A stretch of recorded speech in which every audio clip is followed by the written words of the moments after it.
आइए इस भक्ति डॉक्यूमेंट्री विश्लेषण की शुरुआत करते हैं। जरा एक ऐसी घटना की कल्पना कीजिए जो इतनी अकल्पनीय है, इतनी प्रलयकारी है कि उसने पूरे ब्रह्मांड को हिलाकर रख दिया। हम एक ऐसी भक्ति कथा के पन्नों को पलटने जा रहे हैं जहां एक अत्यंत शक्तिशाली शिष्य ने अपना दिव्य अस्त्र उसी गुरु पर उठा लिया जिसने उसे वो अस्त्र प्रदान किया था। ये कोई साधारण कथा नहीं है, ये शक्ति, अंधकार और अंततः भक्ति के सबसे गहरे रहस्यों को उजागर करने वाली एक महाकाव्य चित्रकथा है। ये एक ऐसा सवाल है जो सीधे हमारी आत्मा पर चोट करता है। क्या होता है जब एक दिव्य योद्धा का अहंकार उसे अपने ही भगवान के प्रति अंधा कर देता है? कैसे दुनिया की सबसे बड़ी जीत एक सबसे भयानक आध्यात्मिक परीक्षा में बदल गई? जब कोई संसार का हर युद्ध जीत लेता है तो उसे लगने लगता है कि वो ईश्वर से भी बड़ा हो गया है। परम विजय कैसे परम पतन का कारण बन जाती है, यह समझना बहुत जरूरी है। ये कहानी हमें दिखाती है कि सबसे बड़ा युद्ध मैदान में नहीं बल्कि मन के भीतर लड़ा जाता है। भाग 1, विजय का नशा। 21, हाँ 21, ये सिर्फ कोई मामूली संख्या नहीं है।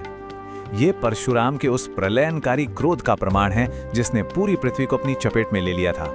आतताई क्षत्रिय राजाओं का विनाश करते हुए उन्होंने एक या दो बार नहीं बल्कि पूरे 21 बार इस ग्रह पर विजय प्राप्त की। उस तीव्र गूंजती हुई गर्जना के बारे में सोचिए, जब एक अकेला योद्धा अपने परशु के साथ बार बार पूरी दुनिया का नक्शा बदल रहा था। लेकिन उन 21 जीतों का असली परिणाम क्या निकला? अहंकार, गर्व और मैंपन की वो अंधी आग जो मन को भस्म कर देती है और अजेय होने का एक खतरनाक भ्रम पैदा करती है। लगातार मिलने वाली इस अभूतपूर्व विजय ने परशुराम के भीतर एक ऐसा जहर घोल दिया था जिसे विजय का नशा कहते हैं। जब हार कभी करीब भी ना फटके तो ये खतरनाक भ्रम होना लाजमी है कि अब कोई हरा नहीं सकता, स्वयं आराध्य भी नहीं। और बस इसी नशे ने एक विनाशकारी पतन के लिए मंच तैयार कर दिया। भाग 2, कैलाश पर्वत पर टकराव। अब यहाँ पर दो बिल्कुल अलग मानसिक स्थितियों का एक अद्भुत मनोवैज्ञानिक चित्र सामने आता है।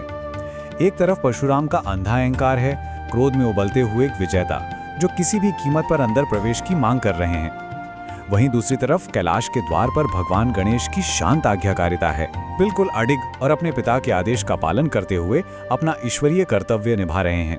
ये सिर्फ दो व्यक्तियों का नहीं बल्कि साक्षात अहंकार और परम कर्तव्य का सीधा टकराव था। भाग 3, अकल्पनीय दिव्य प्रहार। तो यहाँ सबसे अहम बात समझने वाली है। जरा इस पल की गंभीरता को महसूस कीजिए। पहले परशुराम ने अपनी सुध बुध खोकर अपना दिव्य फरसा, वही अस्त्र जो महादेव ने उन्हें दिया था, क्रोध में चला दिया। फिर उस प्रहार से भगवान गणेश का पवित्र दांत खंडित हो गया। लेकिन वो प्रलयंकारी अस्त्र वहीं नहीं रुका, उसने सीधे जाकर महादेव के मस्तक पर प्रहार किया। ये वो क्षण था जब सच में ब्रह्मांड की गति ही मानो थम गई। भाग 4, मां काली का प्रकोप। पवित्र रक्त ने जैसे ही बर्फ को छुआ, दिव्य माता जाग उठी।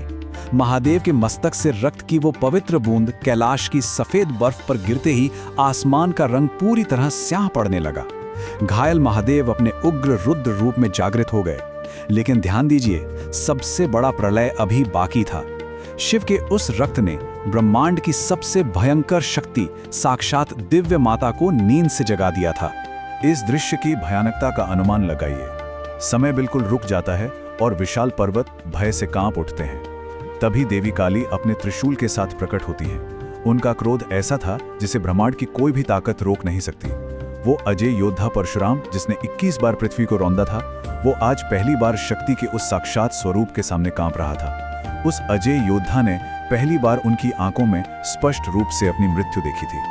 भाग 5, भक्ति का सच्चा मार्ग। और यहीं इस भक्ति डॉक्यूमेंट्री विश्लेषण का सबसे गहरा रहस्य खुलता है। महादेव ने अत्यंत करुणा के साथ घोषणा की, यहाँ तक कि एक टूटा हुआ दांत भी महान शास्त्रों का साधन बनेगा। वे हमेशा के लिए एक दंत कहलाएंगे। ये कोई साधारण युद्ध नहीं था। ये पूरी घटना, ये सारा टकराव वास्तव में एक दिव्य लीला थी। ये एक ऐसा ब्रह्मांडीय नाटक था जिसे विशेष रूप से एक अजेय योद्धा के अहंकार को तोड़ने और परम भक्ति को स्थापित करने के लिए रचा गया था। उस क्षण परशुराम का सारा अहंकार आंसुओं में बह गया और वे पूर्ण समर्पण में झुक गए। उन्हें समझ आ गया कि विनम्रता सभी सांसारिक शक्तियों से कहीं श्रेष्ठ है। सच्ची विजय किसी को हराने में नहीं बल्कि पूर्ण समर्पण यानी भक्ति में है। ये भी साफ हो गया कि एक भयानक संघर्ष भी दिव्य जागरण का मार्ग बन सकता है। और सबसे बड़ी बात, भगवान महादेव इतने दयालु हैं कि वे स्वयं घायल होने पर भी क्षमा कर देते हैं। इस विश्लेषण के अंत में एक बहुत ही गहरा विचार उभरता है। यदि एक दिव्य योद्धा की अंतिम शक्ति को सच्ची कृपा पाने के लिए चकनाचूर होना पड़ता है, तो आज भी मानव मन को अहंकार के कौन से भ्रम अंधा कर रहे हैं? अगर परशुराम जैसे महायोद्धा, जिसके पास स्वयं भगवान का दिया अस्त्र था, उसके अहंकार को भी टूटना जरूरी था, तो आज की इंसानी जीतें और सफलताएं हमें किस अंधेपन की ओर ले जा रही हैं? इस पर विचार जरूर होना चाहिए। भक्ति की इस अद्भुत कथा के विश्लेषण से जुड़ने के लिए बहुत बहुत धन्यवाद।